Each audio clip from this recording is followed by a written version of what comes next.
आप देख रहे हैं रोशन पाकिस्तान न्यूज। अयोध्या और राम की जन्मभूमि में तब्दील किया गया है।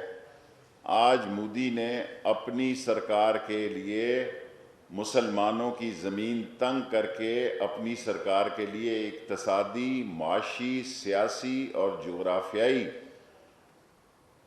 कब्र खोदी है। आज मुसलमान को ये पूरा यकीन हो गया कि पाकिस्तान बनना ही एक हकीकत थी और हिंदुस्तान के मुसलमान पाकिस्तान की तरफ देख रहे हैं। और वो मोदी जो पाकिस्तान को के हिस्से बखेरना चाहता था, मैं समझता हूँ उसने हिंदुस्तान के अंदर हिंदुस्तान के हिस्से बखेरने की बुनियाद रखी है। और आज जो करतारपुर कॉरिडोर का इफ्तिताह कर रहे हैं प्राइम मिनिस्टर साहब, मैं ये समझता हूँ कि ये पाकिस्तान का सिर्फ सिखों के साथ एक दोस्ती और एक भाईचारे और एक सियासी हम आहंगी के लिए ही कारगर नहीं होगा, बल्कि ननकाना साहब और हसन अब्दाल, ननकाना साहब का स्टेशन भी हम ज़्यादा से ज़्यादा 1 महीने में मेहमान खाने उनके बन रहे हैं, और हसन अब्दाल के भी बड़े बड़े मेहमान खाने ये पाकिस्तान में टूरिज़म, रिलीजियस टूरिज़म के लिए भी कोशिश होगी। बाकी सियासी सतह पे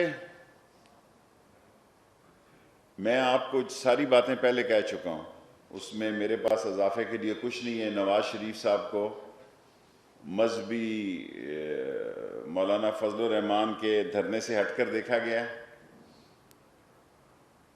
और नवाज शरीफ साहब कल या परसों जब भी वो जाएं, इमरान खान ने इंसानी बुनियादों पर उनको बाहर भेजने का फ़ैसला किया है।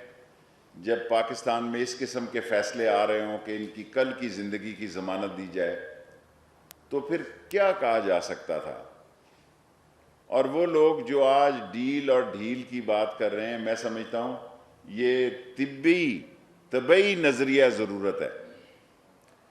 ये पाकिस्तान की सियासत का एक नज़रिया ज़रूरत है कि एक सियासतदान की जान का मसला है, और जो उनकी जो कैफियत है वो मैंने पहले कह दिया था कि एक एम्बुलेंस कतर में तैयार खड़ी है, क्योंकि बाज़ बीमारियां ऐसी होती हैं जिनका इलाज बदनसीबी से पाकिस्तान में नहीं होता, और उनकी औलादें बाहर होती हैं, उनके घर बाहर होते हैं, उनके एसेट्स बाहर होते हैं, उनके केस बाहर के सरमाए के होते हैं। लेकिन इसके बावजूद जब हेल्थ का मसला पैदा हुआ था तो मैंने लाहौर के नुमाइंदों ने, हालांकि आपने भी मेरा मजाक उड़ाया था, मैंने कहा था कि नवंबर, दिसंबर और जनवरी के 15 दिन बड़े अहम हैं पाकिस्तान की सियासत में, और मैंने कहा था कि नवाज शरीफ जा रहे हैं। अभी एक भाई ने सवाल किया कि पीपल्स पार्टी आसफ जरदारी, देखें आसफ जरदारी ज़रा बड़े दिल का आदमी है। आसफ जरदारी अपने दोस्तों के साथ मिल के खाता है। आसफ जरदारी की करप्शन जो है बंटी हुई है, तकसीम है। सो उसके जो शेयर होल्डर हैं वो हफ्ते 10 दिन से अपनी प्री बारगेन शुरू कर देंगे। किसी ने मुझे कहा बड़ी खबर दे। 3-4 महीने में आसफ जरदारी के भी सारे केस मैं प्री बारगेन में ख़त्म होते देख रहा हूँ।